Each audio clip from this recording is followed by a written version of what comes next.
Assalamualaikum warahmatullahi wabarakatuh.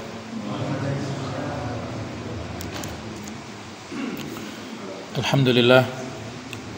Alhamdulillahirabbil alamin. Hamdan katsiran thayyiban mubarakan fih. Mubarakan alaihi kama yuhibbu rabbuna wa yardah. Asyhadu an la ilaha illallah wahdahu la syarikalah. Wa ashhadu anna Muhammadan abduhu wa rasuluh la nabiyya ba'dah. Allahumma shalli wa sallim ala sayyidina Muhammad wa ala alihi wa sahbihi ajma'in. Allahumma inna nas'aluka ilman nafi'a wa na'udzubika min ilmin la yanfa'. Subhanaka la ilma lana illa ma 'allamtana innaka antal alimul hakim wa tub 'alaina innaka antat tawwabur rahim. Amma ba'du. Bapak Ibu, para jamaah sekalian rahimakumullah. Marilah kita teruskan kisah Nabi Musa dan Nabi Harun pada bagian ke-12 ini, yaitu kisah tentang penyembelihan sapi betina, di mana kisah ini adalah yang menjadi sebab penamaan surah Al-Baqarah. Merupakan kisah yang penting yang banyak sekali mengandung hikmah pelajaran bagi kita semuanya,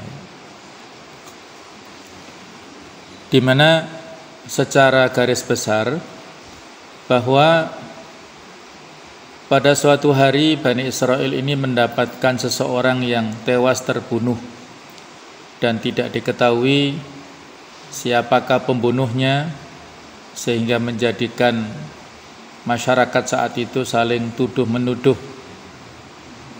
Kemudian ada yang menyarankan supaya minta nasihat kepada Nabi Musa alaihissalam. Maka Nabi Musa atas petunjuk dari Allah Subhanahu wa taala memerintahkan kepada mereka untuk menyembelih seekor sapi betina. Bani Israel mempertanyakan tentang bagaimanakah keadaan sapi betina itu. Beberapa kali mereka menanyakan sifatnya, kriterianya, dan pada akhirnya mereka berangkat untuk mencarinya. Dan setelah sapi itu didapatkan, akhirnya disembelih, dan dari potongan tubuh, ada yang mengatakan dari ekornya, dipukulkan kepada jasad si mayat, dan dengan izin Allah si mayat bisa hidup kembali dan menyampaikan siapakah pembunuh yang sebenarnya. Itu adalah atas izin dari Allah Ta'ala. Dan setelah menyampaikan itu, mayat ini meninggal kembali. Asal muasal kisah sapi ini adalah di mana pada suatu hari ditemukan seorang kaya yang terbunuh di tengah-tengah Bani Israel. Kemudian terjadilah percekcokan di antara keluarganya karena mereka tidak mengetahui siapa pembunuhnya. Kasus ini cukup memusingkan mereka sehingga mereka menemui Musa. Tampaknya lelaki yang terbunuh ini memiliki tempat yang istimewa di kalangan Bani Israel. Misteri pembunuhannya akan mendatangkan fitnah di tengah-tengah mereka. Oleh karena itu Bani Israel mendatangi Musa dan memohon kepada Musa untuk meminta petunjuk kepada Tuhannya. Siapa laki-laki ini? Ada beberapa pendapat ya. Ada yang mengatakan namanya Syam'un, ada yang mengatakan namanya yang lainnya. Kemudian siapakah pembunuhnya juga ini menjadi perdebatan atau perbedaan pendapat. Ada yang mengatakan masih termasuk di antara menantunya, ada yang mengatakan adalah keponakannya ataupun sepupunya ya. Itu saya kira bukan sesuatu yang prinsip ya. Yang jelas bahwa disebutkan ya, Nabi Musa pada saat setelah mendapatkan pertanyaan dari kaumnya, yaitu Bani Israel itu, beliau minta petunjuk kepada Allah Ta'ala. Lalu Allah memerintahkannya agar menyuruh kaumnya untuk menyembelih sapi betina. Semula ditetapkan bahwa kaum Nabi Musa diperintahkan untuk menyembelih sapi yang pertama kali mereka temui. Kondisi seperti apapun sapinya itu diterima oleh Allah Ta'ala. Tetapi karena sikap keras kepala mereka mulai melakukan tawar-menawar dan berunding dengan Musa. Ya. Jadi mereka bertanya-tanya, bukan tujuannya untuk tabayun ataupun klarifikasi, tapi tujuannya untuk menghindar dari kewajiban atau perintah itu. Ya. Disebutkan di dalam tafsir Ibnu Katsir ya, bahwasanya ada seorang lelaki dari kalangan Bani Israel yang mandul, tidak mempunyai anak, sedangkan dia mempunyai harta benda yang banyak. Orang yang mewarisinya hanyalah anak lelaki dari saudara lelakinya, jadi termasuk sepupunya ya. Pada suatu malam keponakannya itu membunuhnya dan meletakkan mayatnya di depan pintu rumah salah seorang dari kalangan mereka. Dan di pagi harinya si pembunuh menuduh mereka. Jadi maling teriak maling lah bahasanya ya. Dia sendiri yang membunuh, tapi provokasi kepada orang lain supaya menuduh orang tuan rumah yang ada mayat di depan pintunya itu sebagai pembunuhnya ya. Hingga masing-masing pihak memakai senjatanya dan sebagian dari mereka berperang dengan sebagian yang lain karena saling adu argumen dan saling membela. Ada yang membela si tuan rumah, ada yang membela si provokatornya, mereka saling berperang satu dengan yang lain. Kemudian orang-orang yang bijak dan berkuasa dari kalangan mereka berkata, "Mengapa kalian saling membunuh di antara sesama kalian, sedangkan utusan Allah berada di antara kalian?" Akhirnya mereka datang menghadap Nabi Musa alaihissalam, lalu menceritakan peristiwa tersebut. Maka Nabi Musa berkata, seperti yang difirmankan Allah Ta'ala di surat Al-Baqarah ayat 67 ya. Ini adalah awal permulaan ayat tentang kisah penyembelihan sapi betina ini, 67 dan seterusnya. Wa idh qala Musa liqaumihi innallaha ya'murukum an tadhbahu baqarah. Dan ingatlah ketika Nabi Musa berkata kepada kaumnya, sesungguhnya Allah menyuruh kamu menyembelih seekor sapi betina. Qalu, maka orang-orang Bani Israel ini menjawab, atattakhiduna huzwa, apakah kamu hendak menjadikan kami buah ejekan?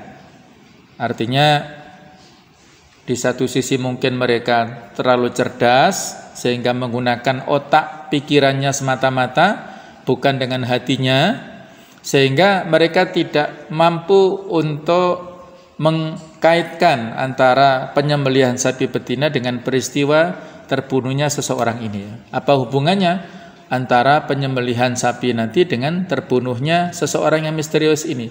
Jadi mereka tidak sanggup menalar seperti itu ya.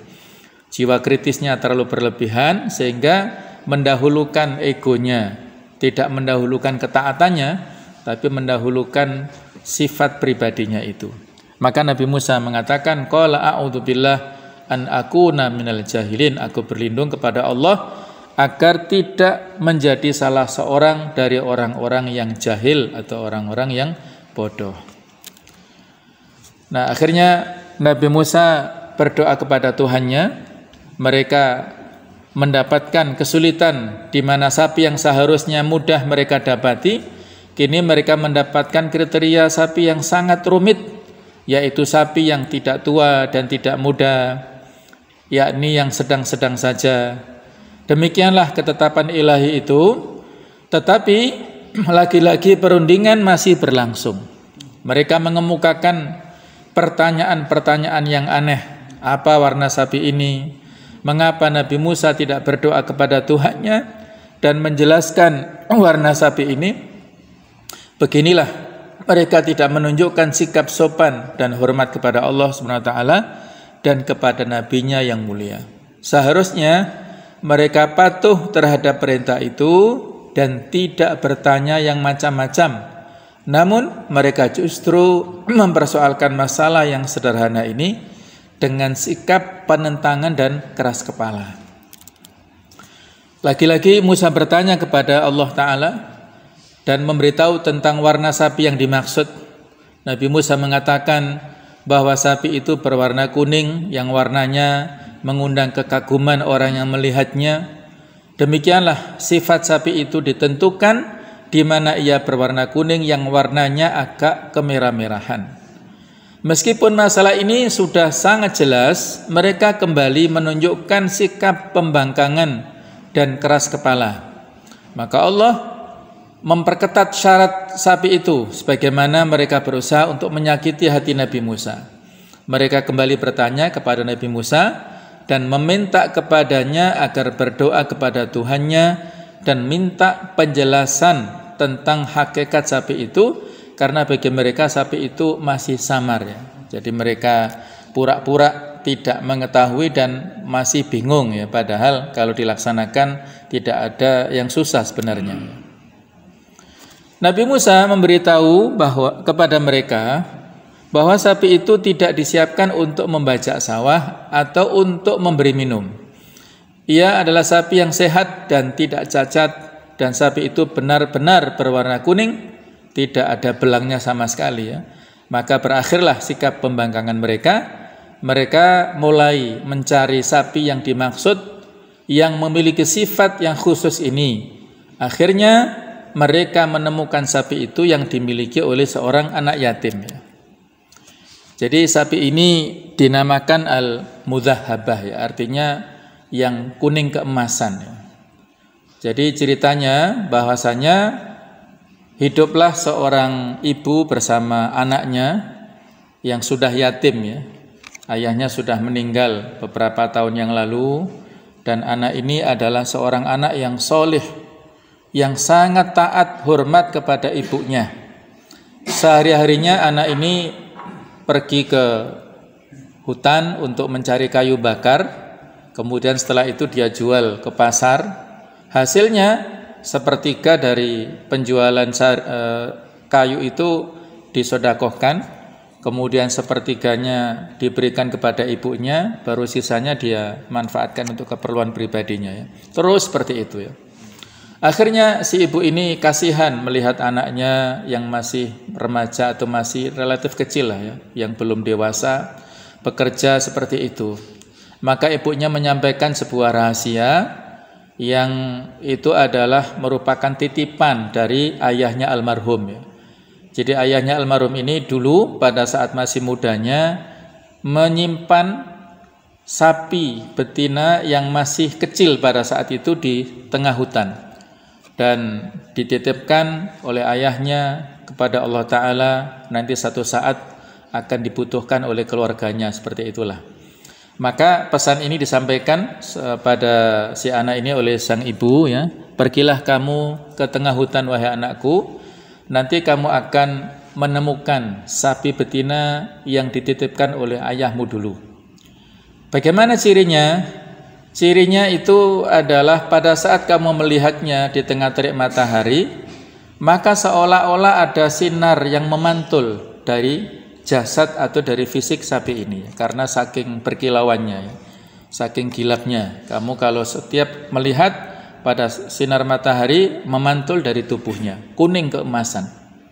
Ketika kamu mendapatkan sapi itu, maka sebutlah dengan nama Tuhannya Nabi Ibrahim, Nabi Ismail, dan Nabi Ishak. Maka insya Allah dia akan nurut kepadamu. Nah, maka diikutilah perintah daripada si ibu ini ya. Pergilah sang anak ini ke tengah hutan dan mencari-cari. Ternyata tidak susah mendapatkan sapi ini ya. Dialah sapi satu-satunya yang ada di tengah hutan, dan ciri-cirinya persis seperti yang disebutkan oleh sang ibu ini. Akhirnya dia mendekat kepada sapi itu, dan ternyata sapi ini setiap kali sebelumnya ya, sebelum didatangi oleh si anak ini, setiap kali ketemu dengan orang-orang, sapi ini selalu menghindar ya, tidak mau mendekat kepada seorang pun. Dan ketika melihat si anak ini langsung mengatakan, demi Tuhan, Rob yang disembah oleh Nabi Ibrahim, oleh Nabi Ismail, oleh Nabi Ishak, maka sapi ini justru mendekat kepada anak ini ya. Dan dia mengatakan ya, jadi sapi ini dengan izin Allah, dalam riwayat ini disebutkan bisa mengatakan, wahai si anak kecil, naikilah punggungku ya. Kata anak kecil, aku tidak mau karena ibuku hanya memerintahkan kepadaku untuk menuntunmu, tidak lebih dari itu. Maka akhirnya dituntunlah si sapi itu, sampailah pulang ke rumahnya, dikasih makan dan lain-lain. Kemudian sang ibu memerintahkan kepada sang anak, nak, besok jualah sapi ini ke pasar sana, ke kota sana. Harganya berapa? Harganya 3 dinar saja, tidak lebih dari itu. Kalau ada yang menawar maka harus dengan persetujuan ibu.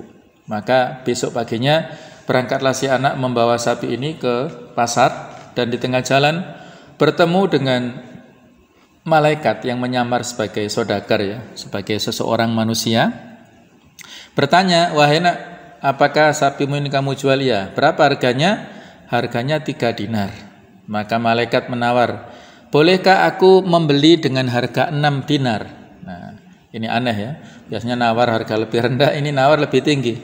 Kata si anak, tidak boleh ya, walaupun engkau membayar 1 emas ya sebesar sapi ini, aku enggak akan kasih karena ibuku pesan harganya tidak lebih dari 3 dinar saja, dan tidak ada harga lain kecuali dengan persetujuan ibuku ya. Maka pulanglah anak ini melaporkan kejadian itu kepada ibunya. Bu, ada seperti ini. Tadi ada yang menawar 6 dinar, bagaimana? Kata ibunya, ya enggak apa-apa, kamu besok berangkat dan temui orang itu, jualah dengan harga 6 dinar, tidak lebih dari itu. Kalau ada lebihnya maka tanya lagi, minta persetujuan ibu harganya. Nah, maka pergilah besok si anak ini membawa sapinya dan bertemu lagi dengan malaikat ini yang menyamar sebagai manusia, menawar, berapa harganya? 6 dinar, seperti kemarin yang kamu tawar ya. Kata malaikat ini, bagaimana kalau saya beli dengan harga 12 dinar? Nah, ini ujian ya bagi dia. Tapi dia taat, ingat pesan ibunya, tidak lebih dari 6 dinar. Saya minta persetujuan ibu saya dulu. Maka pulanglah dia melaporkan kepada ibunya. Nah, rupanya ibunya ini sudah dapat ilham ya. Wahai anakku, ketahuilah bahwasanya yang kamu temui itu adalah malaikat, diutus Allah Ta'ala sengaja untuk menawar sapi ini. Kalau besok kamu ketemu dia lagi, coba tanyakan kepada dia, apakah kami harus menjual sapi ini atau kami simpan dulu. Nah, maka besoknya dilaksanakanlah pesan itu oleh si anak. Si anak ini membawa sapinya, menemui orang itu di jalan dan ditanyakan, wahai fulan, wahai Pak Syekh ya, atau siapa yang dia panggil, bagaimana ibu saya sudah bercerita begini-begini, apakah kami harus menjual sapi ini dengan harga mahal ataukah kami simpan dulu? Kata malaikat ini, simpanlah dulu sapimu. Sesungguhnya saat ini Nabi Musa dan Bani Israel sedang mencari-cari sapi, dan inilah sapi yang dicari. Kalau kamu bertemu dengan mereka, maka juallah dengan senilai emas seperti kulit yang ada di sapi ini. Artinya seberat bobot daripada sapi ini, kurang lebih seperti itu. Jadi dikeruskan dengan emas, intinya begitu ya. Maka pulanglah anak ini ya.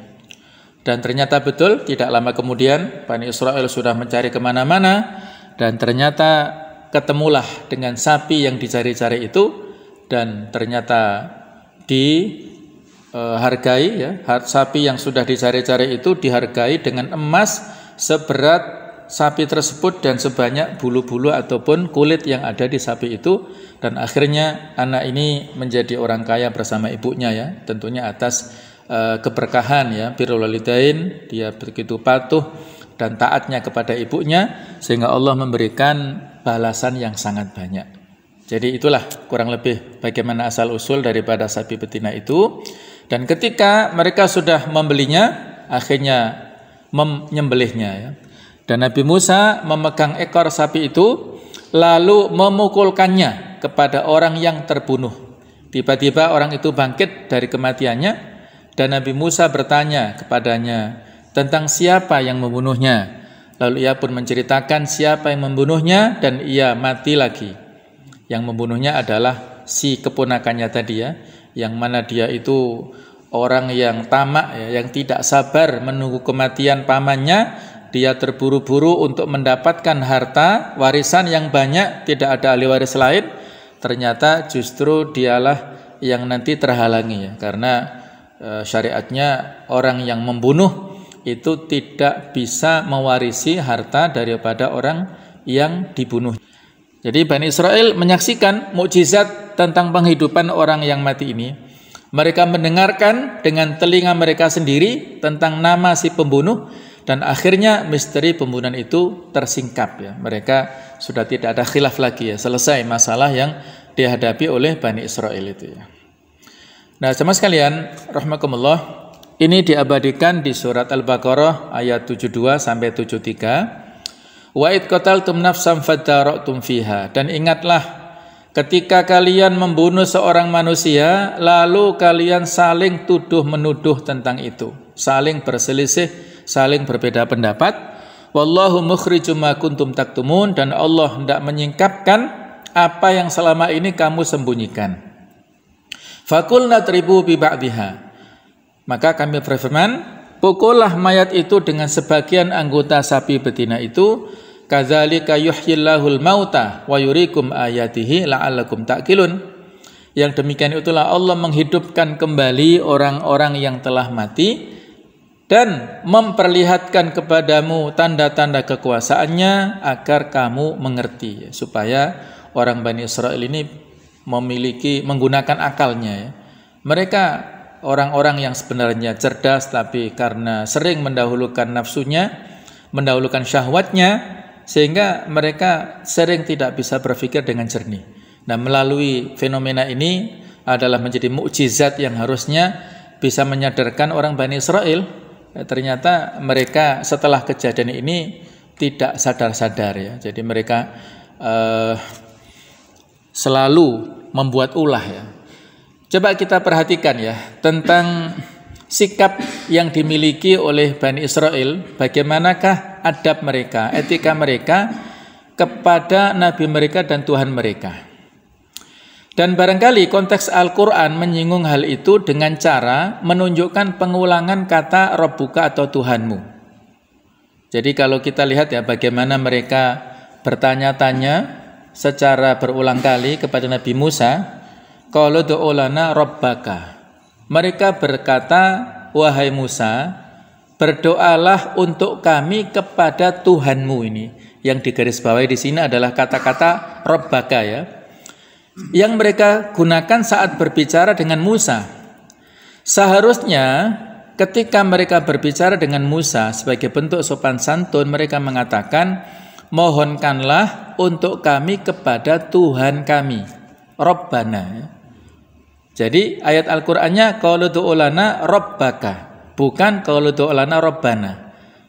Ya, mereka berkata kepadanya, berdoalah bagi kami kepada Tuhanmu Nabi Musa. Dengan kata tersebut seakan-akan keyakinan kepada ketuhanan hanya dipercaya oleh Musa, sedangkan mereka keluar dari kemuliaan penghambaan kepada Allah. Ini begitu detailnya ya ayat Quran ya. Jadi seolah-olah yang punya Allah itu hanya Musa saja.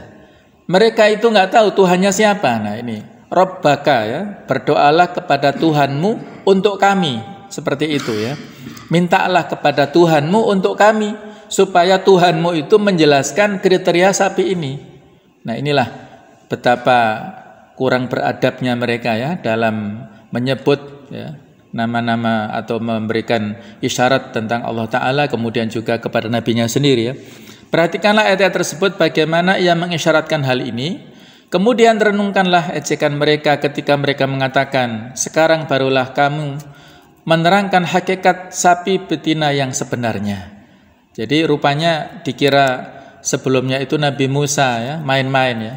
Setelah mereka menyulitkan dan membuat Nabi mereka letih saat mondar-mandir antara menemui mereka dan menemui Allah Ta'ala, setelah mereka membuat Nabi mereka jengkel dengan pertanyaan seputar sifat sapi, bagaimana warnanya, usianya, dan tanda-tanda khususnya, setelah sikap keras kepala mereka dan pembangkangan mereka terhadap perintah Allah, mereka berkata kepada Nabi mereka, ketika beliau membawa kepada mereka sesuatu yang jarang sekali ditemukan, mereka mengatakan, sekarang barulah kamu menerangkan hakikat sapi betina yang sebenarnya.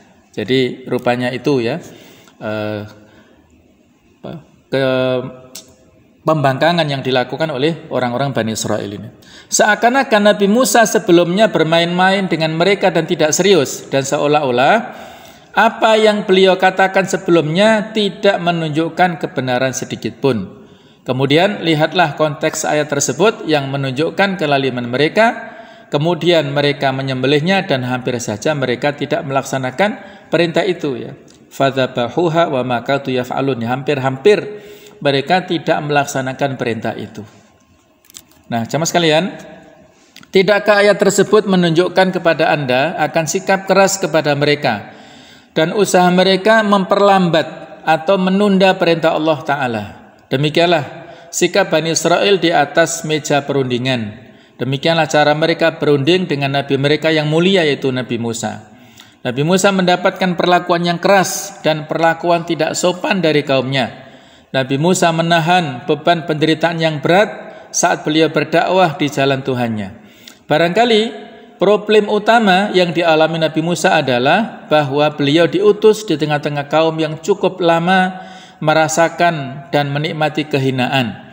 Cukup lama mereka hidup di bawah pengekangan dan belenggu kebodohan. Mereka belum pernah merasakan aroma kebebasan. Mereka cukup lama menyembah berhala. Bani Israel telah menyiksa Musa dengan siksaan yang berat, di mana siksaan itu tidak hanya berkisar pada penentangan dan sikap kebodohan serta penyembahan berhala, bahkan mereka pun tidak segan-segan menyakiti pribadi Nabi Musa ya. Jadi rupanya mereka seperti punya mental dijajah gitu ya.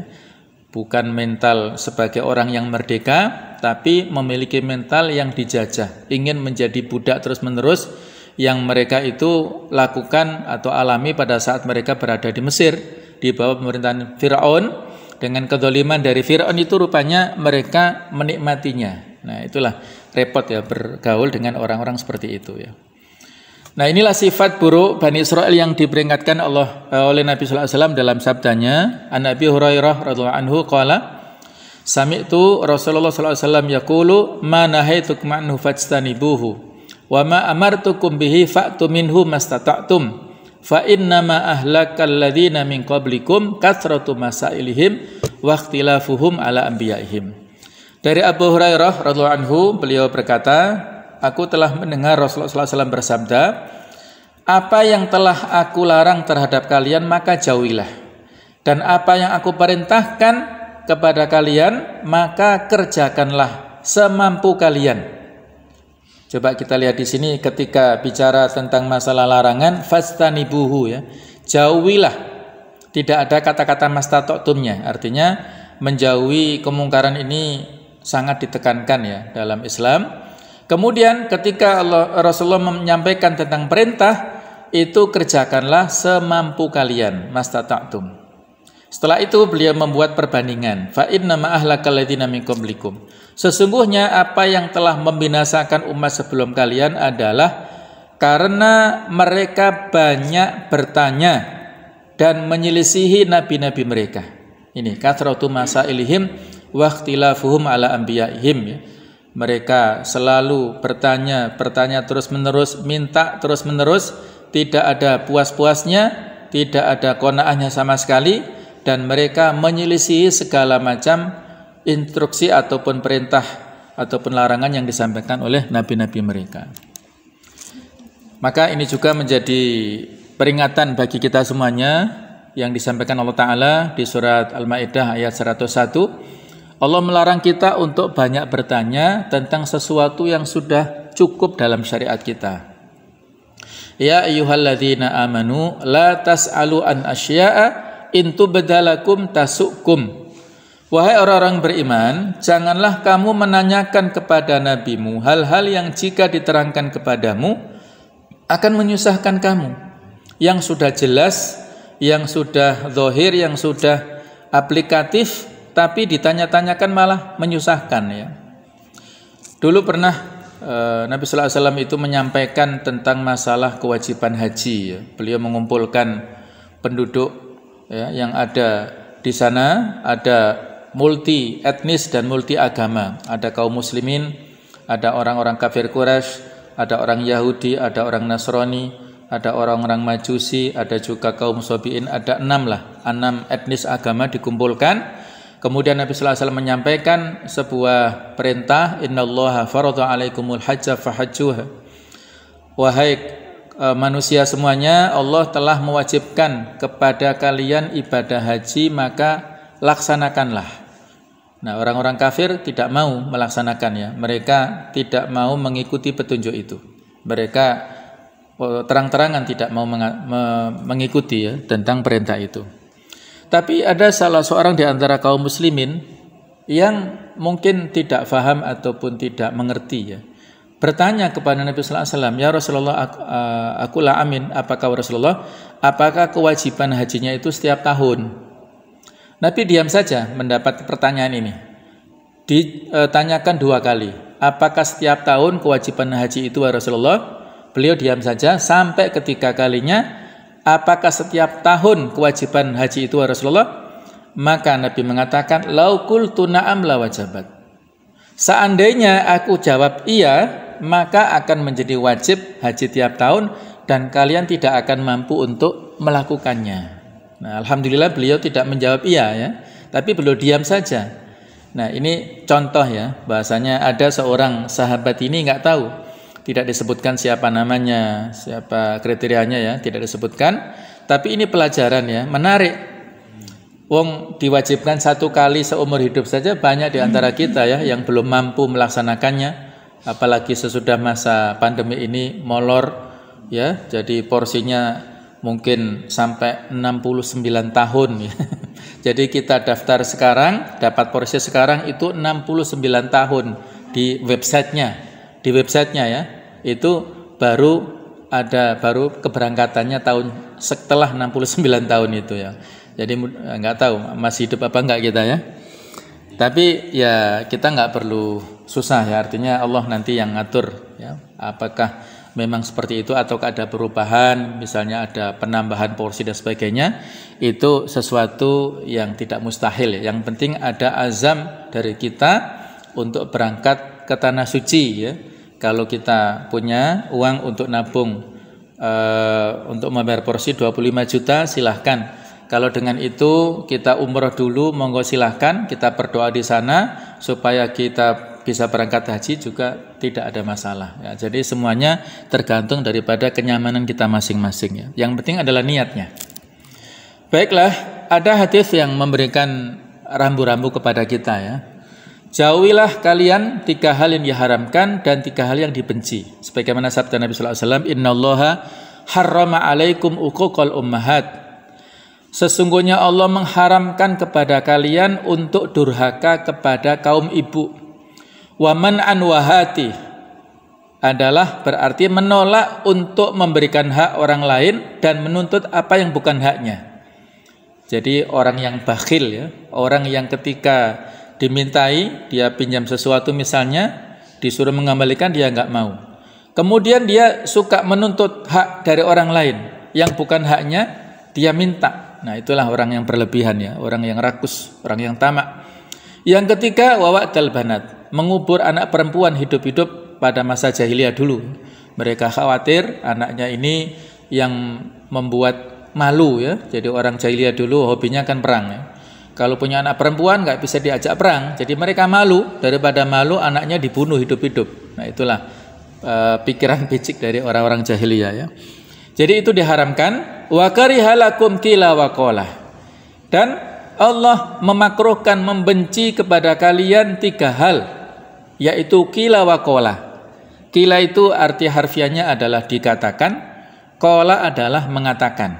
Maksudnya adalah jangan sampai kita mendengar segala sesuatu, tidak disaring, tidak dicek, tapi langsung menyampaikan kepada orang lain ya, berita yang hoax ya, berita yang tidak benar di medsos, langsung share saja ke sana kemari, padahal itu adalah berita bohong yang tidak benar. Nah, ini tidak boleh ya. Banyak menukilkan perkataan yang tidak bermanfaat, yang tidak benar. Nah, itulah. Wa kasratus soal ini, konteks kita relevansi dengan tema kita yang kedua ini. yaitu sering bertanya, mempertanyakan segala sesuatu yang tidak ada manfaatnya, bukan bertanya untuk mengamalkan, tapi bertanya untuk menghindar.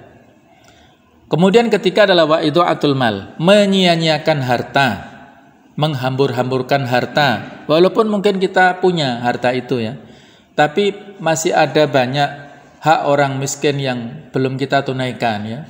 Mereka kesulitan memakan sehari semalam dengan 3 kali misalnya dengan makan yang layak, mereka kesulitan untuk menyekolahkan anak-anaknya dan lain-lain sebagainya, bahkan mereka juga terlunta-lunta tidak punya rumah tetap. Nah, tapi ada satu sisi orang yang borju ya, yang uangnya banyak, 1 kali makan di restoran saja menghabiskan uang 1 juta Pak ya. Di Malang ini saya dapat cerita seperti itu ya. Jadi 1 kali makan dengan anggota keluarganya sudah habis 1 juta, hampir 1 juta. Padahal uang ini kalau diinfakkan bisa untuk hidup mungkin 1 bulan lebih ya, bagi orang yang mungkin taraf ekonominya rendah ya. Ada yang mungkin dia menginap di hotel berbintang 5 atau berapa ya, yang menghabiskan 1 malamnya itu dulu saja itu di Kartika itu tahun berapa ya, 2000-an itu 1 kamar yang paling bagus itu 3 juta Pak, yang di Bundaran itu ya, Bundaran Balai Kota, nggak tahu sekarang ya, ya bisa jadi 5 juta 1 malam saja itu ya. Jadi inilah menyia-nyiakan harta yang mana itu nanti ada pertanggungjawabannya di sisi Allah Subhanahu wa Ta'ala. Baiklah, itu